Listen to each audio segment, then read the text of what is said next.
Wagle estate येथील देवगिरी चाळमधील एका रूमच्या गॅलरीचा काही भाग कोसळला असून त्यात 2 जण जखमी झाले आहेत।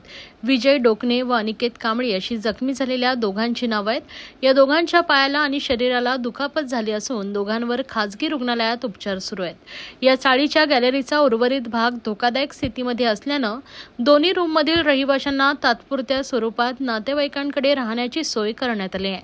तसेच गॅलरीचा पडलेला भाग व धोकादायक भाग लोकमान्य सावरकरचे कार्यकारी अभियंता यांच्या आदेशाने आपत्ती व्यवस्थापन कक्षातील कर्मचाऱ्यांकडून पाडण्यात आलाय।